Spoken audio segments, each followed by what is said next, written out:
अपने बेडरूम से आती गाने की आवाज़ सुनकर रवि तड़प उठा। तेज कदमों से चलकर बेडरूम में पहुंचा तो देखा सामने टेबल पर रखे म्यूजिक सिस्टम की तेज आवाज़ पूरे घर में गूंज रही थी। गाना वही था जिसे सुनते ही उसका रोम रोम जैसे अपराध भाव से भर जाता है। उसका मन गुनाह के बोझ से दबने लगता है, आंखें नम हो जाती है और दिल बेचैन हो उठता है। ये रातें, ये मौसम, नदी का किनारा, ये चंचल हवा, गाने के स्वर रवि के कानों में पिघले शीशे के समान फैले जा रहे थे। उसने दोनों हाथों से कानों को बंद कर लिया। पूरा शरीर पसीने से तरबतर हो उठा। तभी गाने की आवाज आनी बंद हो गई। उसने चौंक कर देखा तो आंखें खोली तो सामने पूजा खड़ी थी। रवि, ये क्या हो गया तुम्हें? पूजा ने उसके चेहरे से पसीना पोंछते हुए घबराए स्वर में पूछा। तुम जानती हो ना पूजा, ये गाना मेरे दिल और दिमाग को झंझट कर देता, फिर क्यों सुनते हो ये गाना? रवि अब तक कुछ सहमत हो चुका था। मुझे माफ कर दो रवि, गाना सुनकर मैं बंद करने आ ही रही थी, पर शायद मुझे बहुत देर हो गई। पूजा के चेहरे पर गहरे अवसाद की छाया लहरा रही थी। बुरा मान गई पूजा, दरअसल गलती मेरी ही है, इसमें तुम्हारा क्या दोष, कहकर रवि कमरे से बाहर निकल गया। पूजा उसी के पीछे आई तो देखा वह गाड़ी लेकर जा चुका था। वह जानती थी कि अक्सर ऐसे में रवि लंबी लॉन्ग ड्राइव पर निकल जाता है। वह एक गहरी सांस लेकर घर के अंदर गई। दिशा विहीन और उद्देश्य विहीन गाड़ी चलाते हुए रवि की यादों में एक चेहरा आने लगा। वह चेहरा था सोनिया का। सोनिया वे पूजा की चचेरी बहन थी। पूजा के चाचा चाची दूसरे शहर में रहते थे। रवि और पूजा की शादी में ही बहुत चाह कर भी उसके चाचा चाची नौकरी की वजह से शामिल नहीं हो पाए और सोनिया के भी इम्तिहान थे। अतः रवि की मुलाकात सोनिया से 2 साल पहले पूजा के छोटे भाई साहिल की शादी में हुई। सोनिया ने अपने सहज और सरल स्वभाव से पहली ही मुलाकात में रवि का ध्यान आकर्षित कर लिया। शादी का दिन रात चहल पहल गपशप में सारा दिन कट जाता। बारात चलने की तैयारी हो रही थी। दूल्हा सजकर रेडी था। बड़ी बहन के उपस्थित रहने पर भी सोनिया ने ही ज्यादातर रस्में निभाई, क्योंकि साहिल का विशेष आग्रह था। साहिल और सोनिया की शुरू से अच्छी खासी जमती थी। पूजा अपने अट्ठी और रुखे स्वभाव की वजह से हठी ठिठोली वाले माहौल से दूर ही रहा करती थी। रवि मित्र मंडली में बतिया ही रहा था कि साहिल की आवाज सुनाई दी। अरे जीजा जी, वहाँ क्या कर रहे हो, जरा इधर आइए और मामला सुलझाइए। दूल्हे को काजल लगाने का प्रसन्न था। साहिल ने कहा, जो बारीक लगेगा वह उसी से लगाऊंगी। पूजा ने भी स्पष्ट कर दिया, यह तो सोनिया से बेहतर और कोई नहीं कर सकता, सो वही करे। सोनिया ने शर्त रखी, काजल लगाने का मेहनताना क्या मिलेगा? रवि अब इस चहलबाजी का हिस्सा बन चुका था। बोला, मुंह मांगा। सोनिया बनावटी गुस्सा दिखाते हुए बोली, आपसे नहीं पूछ रही। अच्छा ठीक है, जो चाहो सो ले लेना, साहिल बोला। रवि फिर सोनिया को छेड़ते हुए बोला, इन्हें जो चाहिए मैं जानता हूँ, अगले साल इनकी शादी में भी तो आना है। सोनिया से कुछ कहते ना बना, अतः काजल पूजा नहीं लगाया। रवि का मजाक चलता रहा। सोनिया खींच उठती तो वह चुप हो जाता, क्योंकि उसकी कोई साली नहीं थी, इसलिए वह सोनिया से ही दिल खोलकर मजाक करता था। इसी तरह एक दिन दान दहेज पर कोई चर्चा चल रही थी। रवि बोला, कहते हैं पुराने जमाने में दास दासियां भी दहेज में दी जाती थी और सालियां भी। किसी की आवाज आई तो वह दहेज में दी जाती। पूजा की मां ने समर्थन किया। रवि को मसाला मिल गया। कहने लगा, इसका मतलब अब सोनिया पर मेरा पूरा अधिकार है, वह मेरे दहेज की साली जो है। चारों तरफ हंसी के ठहाके गूंज पड़े। सोनिया कुछ नाराज सी हो चुकी थी, क्योंकि वह दहेज के विरुद्ध बोल रही थी, पर रवि की बात की वजह से उसका भाषण ही बंद हो गया। रवि जब कभी मुंह नहीं मोड़ता तो कहता, साहिल तुम लोग सोनिया से बात करने से पहले मुझसे पूछ लिया करो। क्यों जीजा जी, ऐसे क्या बात हो गई? सोनिया मेरी पर्सनल प्रॉपर्टी है। मैं क्यों? पूजा दीदी है आपकी पर्सनल प्रॉपर्टी, सोनिया गुस्से में कहती है। वह तो है ही, और तुम भी। सबकी हंसी में सोनिया का गुस्सा खत्म हो जाता। 3-4 दिन बाद साहिल अपनी पत्नी के साथ 2 हफ्ते के लिए बाहर घूमने गया। पूजा के माता पिता और चाचा चाची ने भी शहर के पास ही तीर्थ घूमने का मन बना लिया। सोनिया जाना नहीं चाहती थी, तो पूजा ने उसे अपने घर चलने का सुझाव दिया। थोड़ी ना नुकर के बाद सोनिया मान गई। रवि के घर में सोनिया काफी खुश रही। पूजा अपनी सहेलियों, शॉपिंग और किट्टी पार्टियों में व्यस्त रहा करती थी। सोनिया का इन सब में दिल नहीं लगता था, इसलिए वह रवि के साथ शहर घूमने चली जाती। सोनिया का उन्मुक्त व्यवहार, खुशमिजाज स्वभाव, हर विषय पर खुलकर बोलने और सबसे बढ़कर रवि के साथ रहकर वे रवि को काफी हद तक जानने लगी थी। इन्हीं सब बातों की वजह से रवि में वह मित्र तलाशने लगा जिसकी तलाश पूजा में कभी पूरी नहीं हो सकी। एक दिन जब पूजा घर पर नहीं थी तो सोनिया ने दोपहर का भोजन टेबल पर लगा दिया और रवि को आवाज दी। रवि आया तो सोनिया को देखकर ठगा सा रह गया। क्या हुआ जिया जी, ऐसे क्या देख रहे हो? सोनिया ने उसे यूं खुद को देखते हुए पूछा। अरे सोनिया, तुम तो साड़ी में बहुत अच्छी लगती हो। इस साड़ी में तो तुम बिल्कुल पूजा जैसी दिख रही हो। छोड़िए जीजा जी, कहाँ पूजा दीदी और कहाँ मैं। अब खाना खाइए।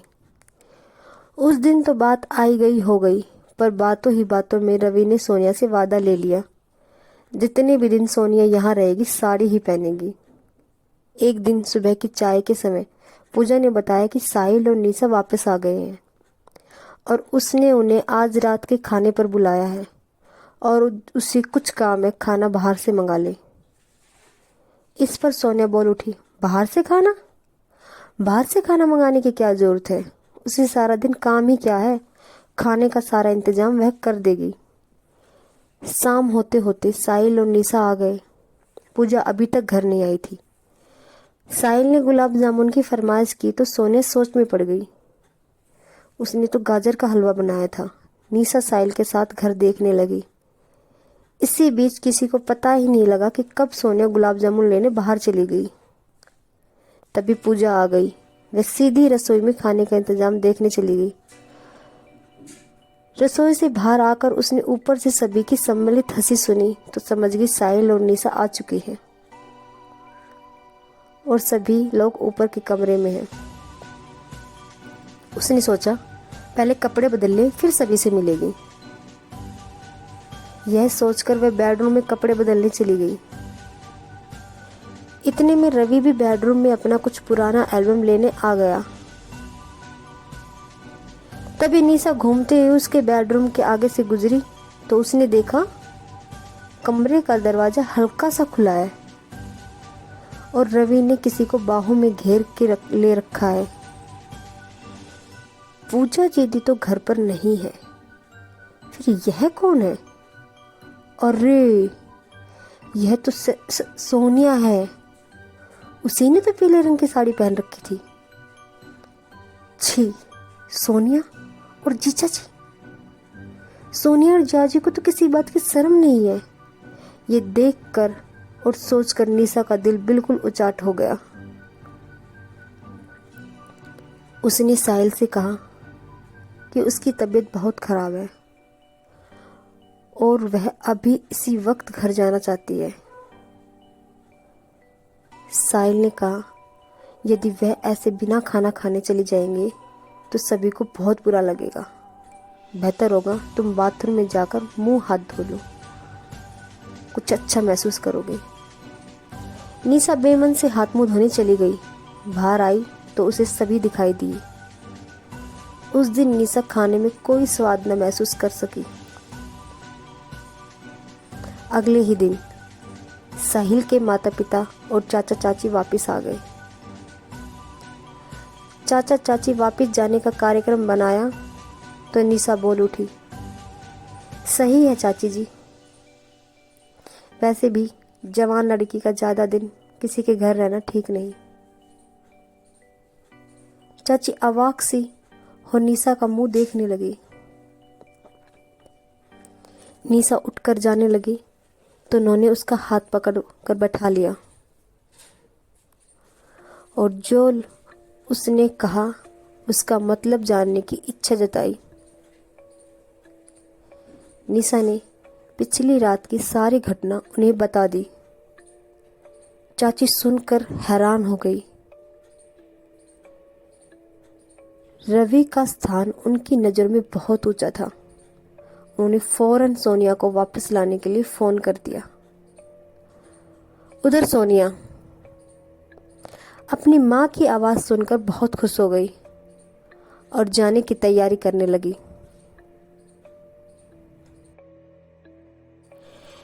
रवि उसे छोड़ने जाने के लिए तैयार हो गया। उससे पहले सोनिया ने बताया कि माँ ने कहा है साहिल लेने आ रहा है, सो वह छुट्टी न करे और ऑफिस जाए। सोनिया को जाने की तैयारी करते देखकर रवि का मन अचानक भारी हो गया। सोनिया ने भी रवि का चेहरा देखा तो उसकी भी आंखें भर आई। उसने माहौल को हल्का करने के लिए रवि से कहा, चलिए जीजाजी, अब न जाने कब मुलाकात हो, इसलिए जाने से पहले वह गाना सुना दीजिए। रवि की आवाज़ अच्छी थी। गिराते ये मौसम, नदी का किनारा, ये चंचल हवा। सोनिया का पसंदीदा गाना था। वह ये गाना रवि से अक्सर सुना करती थी। फिर एक हफ्ते बाद जो हुआ उस पर किसी को सहसा विश्वास न हो सका। सोनिया ने आत्महत्या कर ली थी। मरने से पहले वह रवि के नाम की चिट्ठी छोड़ गई, जो पूजा को उसकी मृत्यु के बाद उसकी अलमारी में मिली थी। पूजा ने चिट्ठी पढ़ी तो हैरान रह गई। उसने रवि को भी वह चिट्ठी पढ़वाई। चिट्ठी में लिखा था, आदरणीय जीजा जी, बहुत सोचने पर भी मुझे आपके और मेरे बीच कोई ऐसा संबंध नहीं दिखाई दिया जिस पर मुझे शर्म आए। पर न जाने किसने मेरे माता पिता को आपके और मेरे नाजायज संबंध की झूठी बात बताई। मैंने अपने माता पिता को समझाने की बहुत कोशिश की, परंतु उन्होंने मेरी किसी बात पर विश्वास नहीं किया। मेरे पिताजी ने तो मुझे ये कहा कि क्या मेरा लालन पालन उन्होंने इसलिए किया कि बड़ी होकर मैं उनके नाम पर कलंक लगाऊं।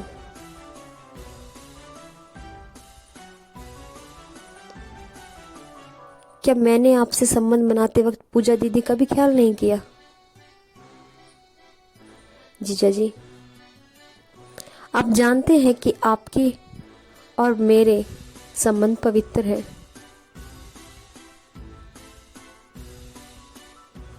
फिर ये मुझ किस बात की सजा दी जा रही है? इस गिलानी के साथ जीना मेरे बस में नहीं है। यदि मुझसे कोई गलती हुई हो तो मैं पूजा दीदी और आपसे माफ़ी मांगती हूँ। सोनिया।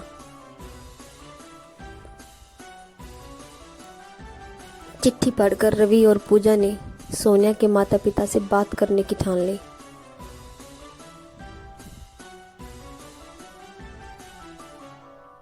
सोनिया की माँ ने स्पष्ट शब्दों में निशा का नाम लिया और कहा कि उसने खुद रवि और सोनिया को आपत्तिजनक अवस्था में देखा था। कैसी बात कर रही हो निशा? तुम रवि पर झूठे इल्जाम लगा रही हो। उस दिन रवि के साथ बेडरूम में मैं थी, न कि सोनिया। पूजा गुस्से में बोली, नहीं दीदी, आप तो घर पे ही नहीं थी। और फिर सोनिया ने उस दिन पीली साड़ी पहनी हुई थी और मैंने उसी को जीजाजी के साथ देखा था। निशा अपनी बात पर अडिग थी। तब पूजा सारी बात समझ गई। उसने निशा को बताया वह घर आ चुकी थी और सबसे मिले बिना कपड़े बदलने चली गई थी। इसलिए निशा को लगा कि पूजा घर पर नहीं है। उस दिन पूजा ने भी घर में पीले रंग की साड़ी पहनी हुई थी। मैं साड़ी ही बदलने के लिए बेडरूम में गई थी। उस वक्त सोनिया घर पर ही नहीं थी। वह तो साहिल के लिए मिठाई लेने बाहर गई हुई थी। निशा जैसे हर्ष से फर्श पर गिरी हो, वह रवि के पैरों में गिर पड़ी। मुझे माफ कर दीजिए जीजाजी, यह अनजाने में मुझसे कैसी गलती हो गई, जिसका पश्चाताप तो मैं अब मर कर भी नहीं कर सकती।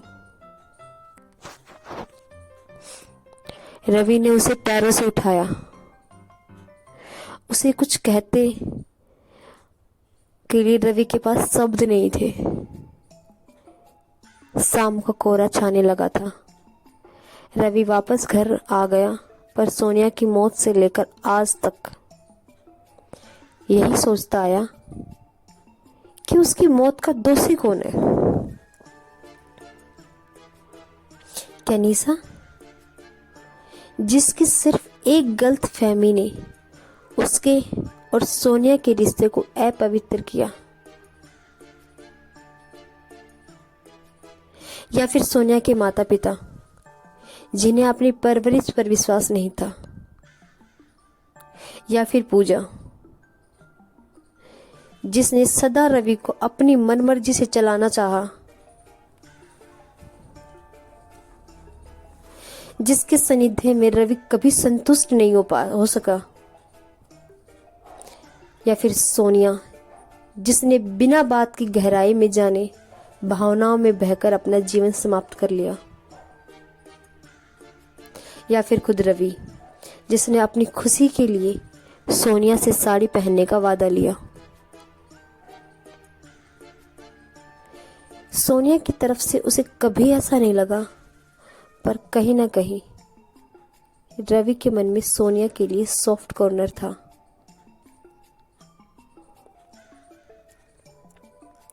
पर उसे अपनी मर्यादा का पता था, जिसे वह कभी नहीं तोड़ता। आखिर क्यों हुआ ये सब? किसकी वजह से? आखिर कौन था या क्या कारण था इतना सब हो गया? क्यों? किसकी गलती थी? और क्यों सोनिया ने अपनी जान दी